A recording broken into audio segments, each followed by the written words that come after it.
Hi everybody, I'm Scatman John. Remember me? A pesar de las dificultades para comunicarse, demostró ser capaz de romper la barrera para convertirse en uno de los hombres más famosos de los 90. Hoy toca algo diferente. Hoy toca un poco de historia musical. Y como toca algo diferente, tenemos un invitado especial.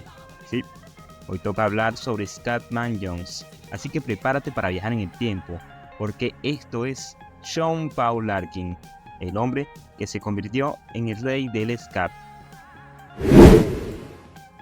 A 25 kilómetros al este de la ciudad de Los Ángeles, un pequeño niño que no recordaba haber hablado nunca con fluidez solía fingir que tocaba el piano en la mesa de café de su madre.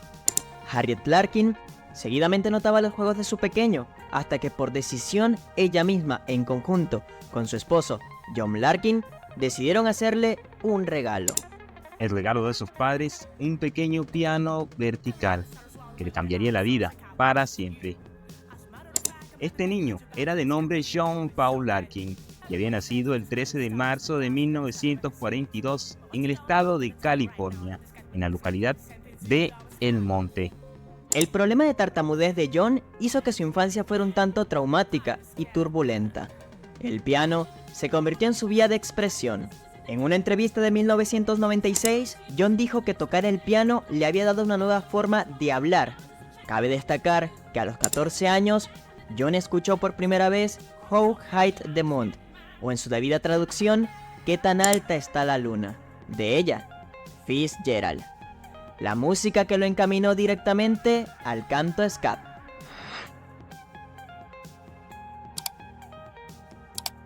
Soltando datos, el scat es una forma de arte del jazz que improvisa una melodía usando sílabas y ruidos aleatorios con la voz. John consideró enseguida que el canto scat era una especie de tartamudez liberada y pensó en el canto scat como su primera lengua. Hawk High the Moon, junto con trompetistas como Louis Armstrong, Stan Getz, John Coltrane, Art Piper y Buck Shanks, le fueron influenciando desde una edad temprana. Tomando su primer trago a los 14 años, John se dio cuenta de que el alcohol lo hacía sentir mucho mejor que de costumbre, y este problema se fue agravando con el tiempo.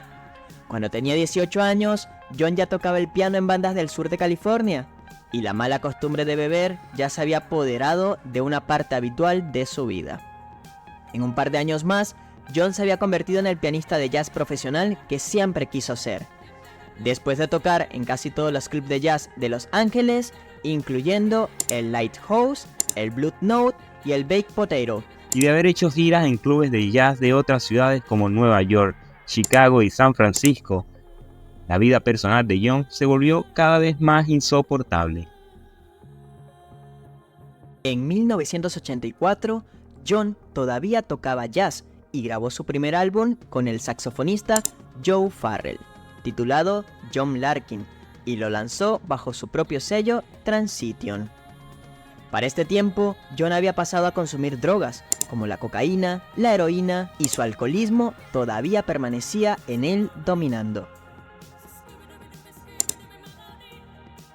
La relación entre Farrell y Larkin fue un tanto personal, puesto que ambos eran adictos a las drogas y se apoyaron mutuamente en su lucha por la sobriedad. Seguidamente se preguntaba cómo podía salir de todo ese embrollo. John tenía grandes sentimientos de inferioridad, estaba agotado física, mental y espiritualmente. Joe Farrell murió en 1986 de cáncer de hueso y poco después John decidió que ya era suficiente. Admitiendo que estaba totalmente desbotado por las drogas y el alcohol, fue que John decidió limpiarse. A modo de recuperación, el álbum que anteriormente había grabado con Joe fue archivado y escondido a modo de vergüenza por el estado en el cual lo habían grabado. Durante su proceso de recuperación, conoció a Judy McHugh, nieta del comediante Eddie Cantor y del reconocido compositor Jimmy McHugh. Tras un año de recuperación y después de superar el choque cultural inicial, Con el tiempo, John comenzó a tocar nuevamente en cruceros y hoteles de Europa. En una nueva entrevista, mencionó que Joe Farrell había sido una de las personas más importantes de su vida, ya que le había ayudado a encontrar su voz, tanto musical como personalmente. La influencia de Farrell en la carrera de Larkin es evidente en la música de ambos artistas.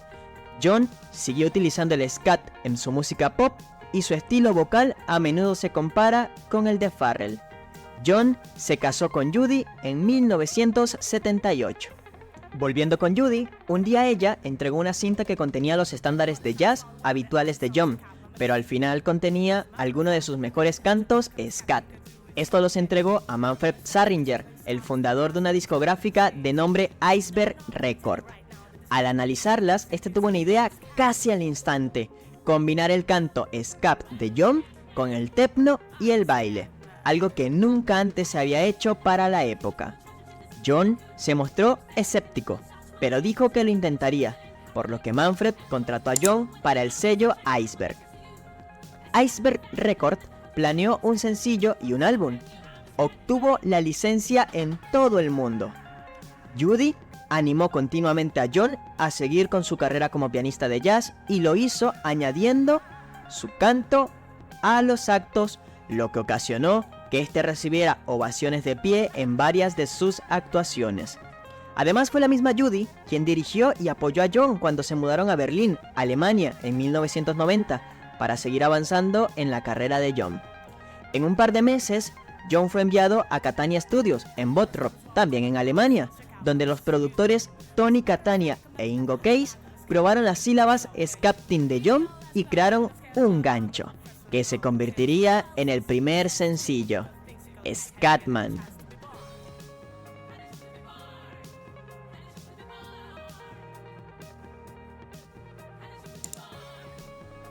El sencillo fue lanzado en Europa y se convirtió en un gran éxito.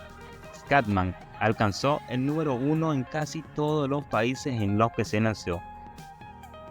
A la edad de 52 años, John se había convertido de repente en una estrella del pop.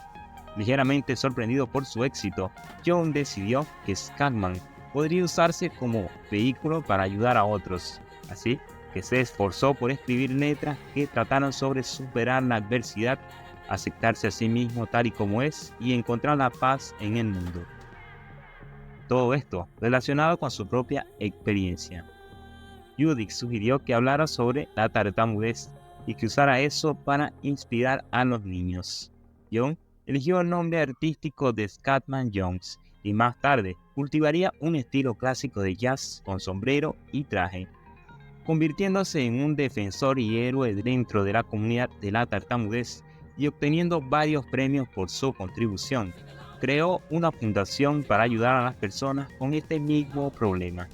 Su segundo sencillo, Scatman World, obtuvo un gran éxito y su álbum del mismo nombre vendió más de 1 millón de copias solo en Japón. Lamentablemente, el tiempo de John, el centro de atención, se acortó.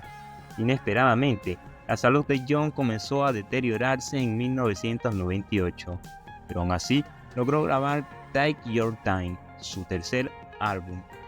Más tarde, le fue diagnosticado cáncer de pulmón. Aún así, la actitud edificante de John nunca se desvaneció. La condición de John empeoró y murió el 3 de diciembre en su casa de Los Ángeles, a la edad de 57 años. Su último deseo fue que sus cenizas fueran esparcidas en el mar de Malibu, California. Acto se cumplió en el 2001. El legado de Scatman continúa hasta el día de hoy. El sencillo original de Scatman ha sido muestreado y versionado cientos de veces. Sus canciones también se han convertido en memes virales de internet, acumulando casi 190 millones de reproducciones en su canal oficial de YouTube y más de 200 millones de reproducciones en Spotify.